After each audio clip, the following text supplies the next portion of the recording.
Yo halo, kali ini ada handheld PC gaming terbaru dari MSI, yaitu Cloud 8 AI Plus, di mana ini merupakan seri lanjutan dari yang sebelumnya, ngebawa perubahan tampilan, beberapa upgrade, dan pastinya peningkatan.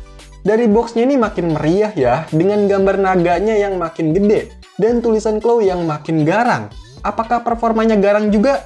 Oke, nggak usah makin dilamain, mending langsung aja di unboxing. Di dalamnya, pertama dapat kertas petunjuk buat pertama kali nyalainnya. Harus sambil dicas terus nanti diupdate. Lanjut, ada unitnya. Waduh, udah kerasa nih. Tapi ditaruh dulu. Terus ada apa nih yang dibungkus? Isinya ada kertas-kertas, yaitu quick guide dari berbagai bahasa. Kalau yang ini buku panduan penggunaannya yang lebih lengkap. Ada bahasa Indonesianya juga. Dan dapat kartu garansi yang resmi Indonesia selama 2 tahun. Mantap. Terus ini dapat charger atau adaptornya yang modelnya ternyata udah lebih praktis. Kabelnya langsung nyambung ke adaptor, nggak dipisah-pisah lagi, dan dimensinya pun jadi mengecil. Tapi ini outputnya tetap 65 watt ya, pakai USB-C. Udah, nggak ada apa-apa lagi. Jadi inilah isi box dari MSI Cloud 8 AI Plus.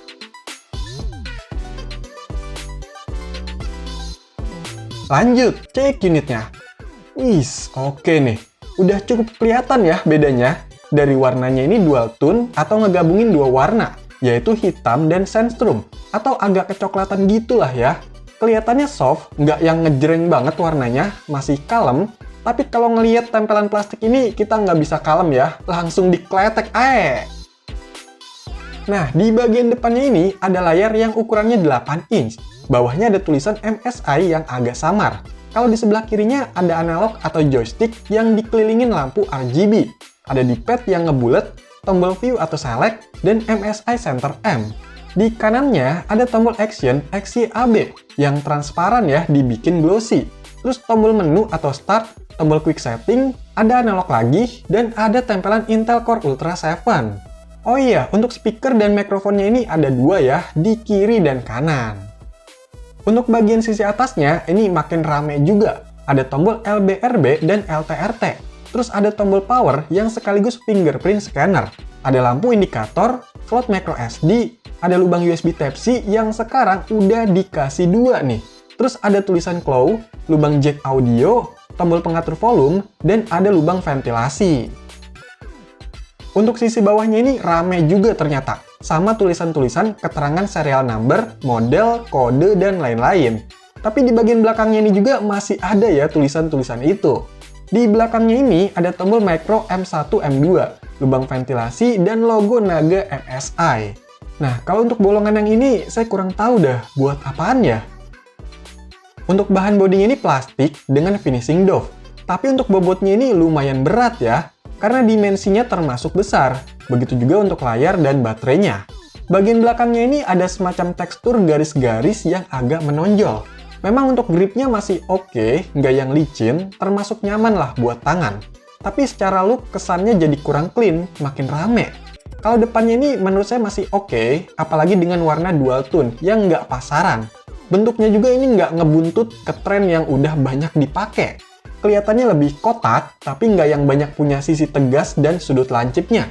Lebih ke bulut-bulut gitu, halus, sleek design ya namanya.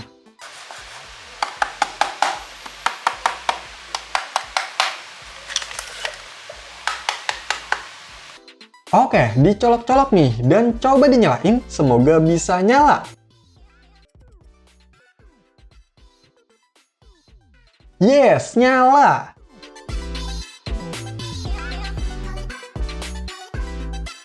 Seperti biasa, karena pakai OS Windows, jadi ada beberapa setup. Disuruh nunggu, nunggu, dan nunggu. Berlama-lama kemudian.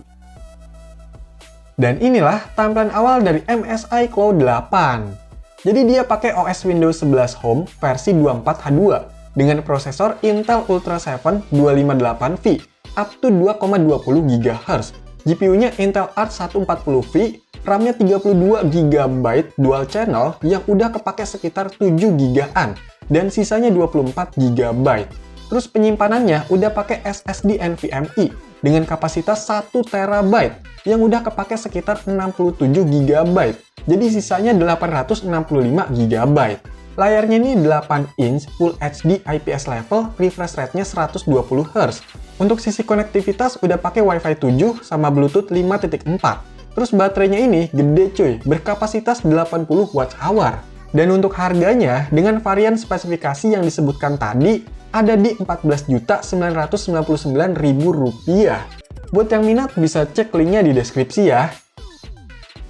Untuk speknya ini termasuk paling tinggi dari beberapa handheld PC gaming yang pernah saya coba. Pastinya ini bakalan lebih mantep ya buat digeber main game maupun produktivitas. Ditambah baterai sebesar itu harusnya bisa tahan lama. Tapi sebelum tes yang lain harus diupdate dulu nih Windows-nya sampai mentok yang terbaru saat ini.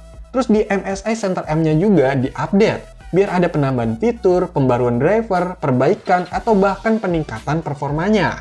By the way, MSI Center M ini software pendukung dari bawaannya, di mana semua game bakalan dikumpulin jadi satu di sini. Mau dari Steam, Epic, Xbox, bahkan mau game Android pun bisa nih dimainin dari app playernya. Tapi dari bawaan belum ada gamenya sama sekali ya, bahkan launcher dari gamenya pun belum ada. Jadi ya harus download dan install sendiri. Buat yang nanya gamenya itu gratis atau bayar, ya tergantung gamenya dan mau kayak gimana dapetinnya. Oh iya, seperti biasa, di sini bisa buat ubah-ubah pengaturan, kayak user skenario atau power profile buat atur performa dan pemakaian dayanya. Ini menurut saya tampilannya jadi lebih simple ya, mau secara otomatis bawaannya atau AI engine yang tinggal main, mau yang hemat banget di endurance, atau kita bisa atur sendiri TDP-nya di 8, 17, atau 30 watt. Kipasnya juga bisa diatur nih. Terus masih banyak ya yang bisa diatur, kayak kontrolernya, audionya, dan lampu-lampuannya juga bisa. Cuma masih nggak bisa atur brightness lampunya nih. Oke, ini udah selesai di-update Windows dan MSI Center M-nya ke versi yang terbaru saat ini. Jadi udah bisa dites untuk performanya. Saya coba benchmark pakai power profile dengan TDP 30 watt. Di Cinebench R23 dapat 10.222 untuk multicore-nya dan 1.916 single core-nya. Kalau Cinebench 2024 itu dapat 619 untuk multicore dan 119 single core. Nah, untuk benchmark pakai 3D Mark di TimeSpy dapat 4.433 dan 8.970 di Firestrike. Selain itu, saya juga coba tes pakai power profile lain yang masih memungkinkan buat main game. Hasilnya kayak gini. Kalau dilihat-lihat, untuk Cinebench pada bagian single core-nya masih cukup konsisten ya hasilnya pakai power profile yang manapun. Memang kalau dilihat-lihat, prosesornya ini lebih fokus ke efisiensi daya untuk performanya dan pemanfaatan AI. Tapi kalau dari segi GPU-nya, baru deh, ini kelihatannya meyakinkan banget. Terus untuk kecepatan storage-nya, ini udah kenceng ya, walaupun bukan yang paling kenceng. Tapi udah cukup untuk meningkatkan performa load game atau transfer file. Dan kalaupun masih kurang kapasitasnya, SSD-nya ini masih bisa di-upgrade dengan mudah aksesnya. Atau bisa juga tinggal ditambah dengan microSD, biar makin banyak nih diisi gamenya. Nah, gimana performa gamenya? Oke, gas main game!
Dari beberapa game yang saya coba, memang rasanya ada yang beda pasti, tapi rata-rata masih playable. Tentunya dengan menyesuaikan beberapa settingan dari masing-masing game. Contohnya kayak Black Myth Wukong, itu bisa dapat di sekitar 50-an FPS dengan settingan low, dan power profile bawaan AI Engine. Ini masih cukup bisa dimainin. Atau yang lagi anget-angetnya nih, GTA 5 Enhanced, itu masih bisa nikmatin ray tracingnya loh, tapi dengan settingan di high. Itu pun atur juga power profile-nya di 30 Watt TDP, biar bisa dapat di sekitar 30-40-an FPS. Udah lumayan nyaman lah. Sedangkan kalau di 17 Watt, itu cuma dapat 20-an sampai 30 FPS. Tapi kalau ray tracing-nya dimatiin, masih bisa dapat di 40-an sampai 50 FPS. Jadi ya harus disesuaikan sama kebutuhan game atau kitanya mau gimana. Kalau untuk game yang ringan-ringan atau nggak perlu settingan grafik tinggi, ya pakai power profile endurance atau set TDP 8 Watt pun itu masih jalan dan lancar. Contohnya kayak game Sonic All-Star Racing. Ini masih bisa stabil FPS-nya di 30 atau 60 FPS, pakai power profile yang rendah. Ingat ya, semakin tinggi settingan performanya, baterai pun semakin deres ngurangnya, dan begitu pula kebalikannya. Misalnya nih, dengan TDP 30 Watt, itu dapat waktu main sekitar 2 jam. Di settingan TDP 17 Watt, itu bisa dapat 3 jam. Sedangkan kalau di Power Profile Endurance, itu bisa dapat waktu main sekitar 4 jam. Sebenarnya ini baterai termasuk besar, dan bisa ngasih waktu main yang lebih lama. Tapi balik lagi ya, gimana penggunaan atau settingannya.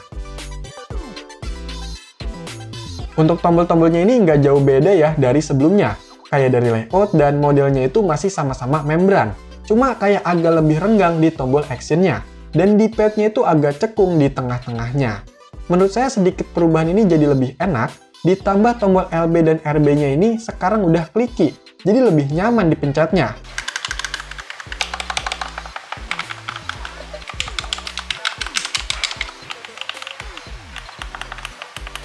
Nah, layarnya ini nih, yang walaupun 8 inch, tapi kerasa banget perubahannya. Lebih lega dan lebih puas buat nikmatin konten-kontennya. Kalau lihat handheld lain yang ukuran layar 7 inch, itu jadi berasa kecil ya. Untuk kualitas layarnya ini oke, udah pakai IPS level panel 100% sRGB. Dengan brightness maksimalnya menurut saya cukup terang. Ditambah lagi dengan dukungan refresh rate 120Hz, VRR, dan Intel XeSS AI Upscaling untuk meningkatkan pengalaman bermain yang lebih imersif dan smooth. Oh iya, adanya tambahan port Type-C juga enak ya buat dicolok-colok ke aksesoris yang lain. Misalnya kayak monitor, eksternal GPU, dan lain sebagainya.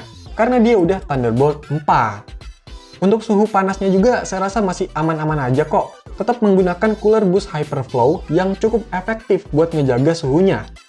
Selain layar, untuk bagian audionya juga saya ngerasa ini makin mantep ya. Udah stereo speaker 2 watt high-res audio.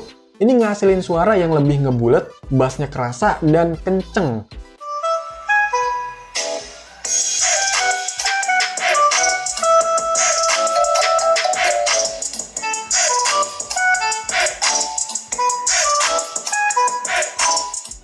By the way, selain buat main game, tentunya ini bisa buat produktivitas, layaknya PC Windows. Saya udah coba nih buat kebutuhan macam editing foto atau editing video. Render video Full HD pakai DaVinci Resolve, durasi 13 menit, itu makan waktu sekitar 7 menit. Dan untuk ketahanan baterainya pun nggak seboros main game ya, bisa standby lebih lama. Atau kalau buat yang agak berat, bisa tahan sekitar 4 jam dengan profile power AI Engine atau bawaannya. Dan untuk ngecharge-nya ini makan waktu sekitar 2 jam. Itu dari 20% sampai full.